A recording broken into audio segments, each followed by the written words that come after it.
আজ তো রাতে বন্ধ হয়, দিনে খুলে। দুপুর 12টায় চোখ বন্ধ হয়, দুপুর 2টায় আবার চোখ মেলে যায়। দুপুর 3টা বাজে চোখ বন্ধ হয়, 5টা বাজে আবার চোখ খুলে যায়। রাতের 11টা বাজে চোখ বন্ধ হয়, সকাল 6টা বাজে আবার চোখ খুলে যায়। কিন্তু আল্লাহর নবী বলতেন, মাওলা এভাবে বন্ধ হইতে হইতে আর খুলতে খুলতে ইলাইহিন নুশুর, একদিন আপনার কাছে ফিরে যেতে হবে, সেদিন আর বন্ধই হবে চোখ, আর খুলবে। এই কথাটা নবীজি মনে রাখতেন, এটা মনে রাখতেন। এই একটা কথা বাপ, আখিরাত আল্লাহর কাছে ফিরে যেতে হবে, মালিকের মুখোমুখি হইতে হবে, আল্লাহর সামনে দাঁড়াইতে হবে, আল্লাহ তাআলার কাছে প্রত্যেকটা কথার জবাব দিতে হবে। বিশ্বাস করেন, এই এতটুকু বুঝ যদি আমার হইতো, তাহলে আমার জীবন আরো সুন্দর হইতো। আপনার হইলে আপনার জীবন সুন্দর হইতো। কোরআনুল কারীমের মধ্যে আছে, নবীজিকে আল্লাহ বলছেন, বন্ধু আপনি বলে দেন, সমস্ত মানুষকে বলেন, কি বলেন? আল্লাহু রাব্বুনা ওয়া রাব্বুকুম। ও মানুষ, তোমাদের রব যিনি, আমারও রব তিনি আল্লাহ। লানা আমালুনা ওয়া লাকুম আমালুকুম। তোমাদের আমলের বিনিময়ও আল্লাহর কাছে, আমাদের আমলের বিনিময়ও আল্লাহর কাছে।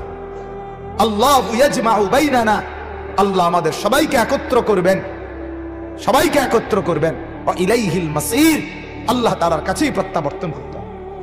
আমার যুবক ভাই, যত রং তামসাই তুমি করো, যৌবনের এই বাহাদুরি তুমি যাই করো, কত ছেলে আছে কোনো পাত্তাই দেয় না আলেমদের কথা। ইমাম সাহেব মসজিদে কলজা ফাটাইয়া জুমার নামাজে বয়ান করে, উনি এটারে কিছুই মনে করে না, কিছুই মনে করে জীবন মানেই এই খাদ্য খাবার আনন্দ ফুর্তি। না ভাইয়া, আনন্দে থাকি আর বেদনায় থাকি, হায়াত কিন্তু শেষ হবে, কোনো সন্দেহ নেই। তর তাজা তাগরা জওয়ান প্রতিদিন কবরে যাচ্ছে, প্রতিদিন মোটরসাইকেল অ্যাক্সিডেন্টে অগণিত মানুষ মৃত্যুবরণ করে, প্রতিদিন অ্যাক্সিডেন্ট হয়, প্রতিদিন মানুষ মরে, প্রতিদিন নওজোয়ান যুবক কবরে যায়। অতএব এটাই বাস্তব। আল্লাহ তাআলা বলে, বান্দা আমাকে ভুলেও তুমি বেশি দিন থাকতে পারবা না, আমার স্মরণ রাইখাও তুমি বেশি দিন থাকতে পারবা না। নির্দিষ্ট একটা সময়ে মনে রাখলেও আসতে হবে, মনে না রাখলেও আইতে হবে। সেজদা করলেও আইতে হবে, নাফরমানি করলেও আইতে হবে, বন্দিগি করলেও আসতে হবে, নাফরমানি করলেও আসতে হবে, কোনো সন্দেহ। একটা সময় আমি নির্ধারণ করে দিছি, এবার তামসা করো আর ফুর্তি করো আর বন্দিগি করো আর গোলামি করো, ইচ্ছা তোমার, কিন্তু বাকি আমার কাছে আসতে হবে, কোনো সুযোগ নেই আল্লাহকে বাদ দিয়ে অন্য কোথাও যায়। ওয়া ইলাইহি তুরজাউন, ইলাল্লাহি মারজিউকুম জামিআ। আল্লাহ তাআলা কোরআনে বারবার বলছেন এটা, ওয়া আন্নাকুম ইলাইনা লা তুরজাউন। আল্লাহ বলছে, কি ভাবছো আমার কাছে আসবে না? কি ভাবছো বান্দা, আমার কাছে আসতে হবে না? 60 বছর খুব বেশি দিন, 70 বছর খুব বেশি দিন।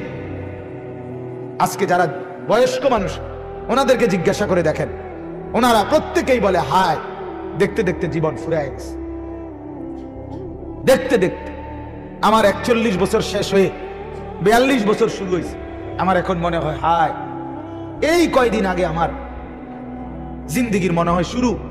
দেখতে দেখতে শরীর দুর্বল হয়ে গেছে। আমি ব্যক্তিগতভাবে একটানা 4 ঘন্টাও আলহামদুলিল্লাহ বয়ান করছি এক সময়, কিন্তু সেই শক্তি আমি আর এখন পাই না। আমি বয়ান থেকে নাইমা ফ্রিজ থেকে ঠান্ডা 7 আপের বোতল 1 লিটার 1/2 লিটার একসাথে খাইছি। সেই আমি এক পিস আপেল, একটা আপেল কাইটা দিলেও স্বাভাবিক, আমার খাইলে কাশি আসে, ঠান্ডা লাগে না। কোথায় সেই জিন্দিগি বলেন বাপ, কোথায় সেই জিন্দিগি? মাত্র অল্প কয়েক বছরের ব্যবধানে এভাবেই তো প্রতিটা মানুষ দুর্বল হয়ে যায়।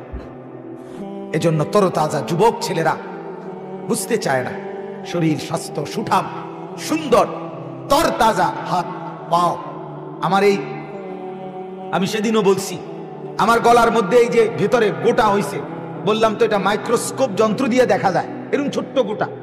আমার যে সার্জারি হইছে এটার নামই মাইক্রো সার্জারি, একেবারে সূক্ষ্ম, সামান্য, একবারেই সামান্য, ঘামাচির চাইতেও সামান্য, কিন্তু সেইটা অপারেশন করতে এই দিল্লিতে আসা যাওয়া সব মিলাইয়া আমার মোট প্রায় 4,20,000 টাকা খরচ হয়েছে। আমি ভাবছি যদি আমার এই পুরা হাত ঠিক করতে হয়, যদি পুরা পাও ঠিক করতে হয়, যদি নাক ঠিক করতে হয়, যদি দুইটা চোখ ঠিক করতে হয়, তো ভাবেন কত টাকা লাগবে। তাহলে এবার ভাবেন রব্বুল আলামিন আমাদেরকে কত লক্ষ কোটি টাকা দামের এই দেহ দান করছে। সেই চমৎকার সুঠাম দেহ, হায় বন্ধুরা, এইভাবে নষ্ট করে দিচ্ছে দিনকে দিন, রাতকে রাত। এক মোবাইল আর এক ছবি, এক নাচ গান আর ফুর্তির পিছনে কোনো জিন্দিগির কোনো টার্গেট নাই। কেন আসলাম, কি করছি, আমি মানুষ, আমার করণীয়টা কি, এইভাবে খামখেয়ালি কেন হয়ে গেল? কেন হয়ে গেল? মুসলমান এভাবে ভুলে গেল কেন নিজের দ্বীনকে, নিজের আদর্শকে? বেঈমান তো বেঈমানের ভ্রান্তি ভরা, ভুলে ভরা ধর্মকে বলে নাই। আমি সেদিনও বলছি, লক্ষ লক্ষ মুসলিম যুবক মেসির মতো, আর্জেন্টিনার মেসির মতো নিজের চুল, নিজের চেহারা, নিজের শরীর দুই হাতে উল্কি, তার মতো সাজে, তার মতো জার্সি পরে, গেঞ্জি গায়ে দেশে মুসলমানের লক্ষ কোটি কোটি যুবক। অথচ বিশ্বকাপ ফুটবলের পুরস্কার যেদিন দেয়, সেদিন কাতারের আমির মেসির গায়ে আরবীয় একটা পোশাক, আবার এটা 5টা মিনিটের জন্য তার গায়ে পরায় দিছিল এই পুরস্কারটা নেওয়ার আগ মুহূর্তে। এইটা কেন পরাইলো তার গায়ে এই আরবীয় ওই আবা? ওই অনেক আলেম ওয়াইজরাও পরে, দেখছেন না আপনারা, এটা বড় করে এইটা এই 5 মিনিটের জন্য তার গায়ে দিছে আরবের কাতারের একটা পোশাক, আরবীয় পোশাক। গোটা ইউরোপ থেকে ইহুদি খ্রিস্টানের কাফেররা অগণিত প্রতিবাদ, নিন্দা জানাইছে এটা, যেটা সাম্প্রদায়িকতা, এটা মুসলমানদের পোশাক, এটা কেন তার গায়ে লাগাই? বিশ্বকাপ অসাম্প্রদায়িক জায়গা, এখানে কেন এটা করল? প্রতিবাদ জানাইছে। তাহলে গোটা পৃথিবী বুঝাই দিছে, মুসলমানের যুবক, তুমি যদি মেসির মতো পুরা শরীর বানায় ফেলো, বেঈমান 1 সেকেন্ডের জন্য মেসির শরীর তোমার মতো হইতে 1 সেকেন্ডও মেনে নিবে না। 1 সেকেন্ড চোখে আঙ্গুল দিয়ে দেখাই দিস। অতএব কি বুঝা গেল? 30 বছর যেই যুবক, 20 বছর যেই মুসলমান দাড়ি কাইটা ক্লিন শেভ চেহারা দিয়া যদি দুশ্মনকে বলে যে তোমাদের মতো আমি 30 বছর আমার চেহারা বানাইছি, কাফেরের মতো, তোমাদের মতো, তুমি আমাদের ধর্মের মাথার টুপি একটাবারের জন্য 5টা মিনিট তুমি পড়ো, কোন ইহুদি খ্রিস্টানকে যদি বলে কোন মুসলমান, তো নিশ্চিত ওই বেঈমান বলবে, তুই বেকুব হইতে পারস, আমি এত বেকুব না। তুই বেকুব দেখা তুই তোর ধর্মকে বাদ দিস, আমি দেব না।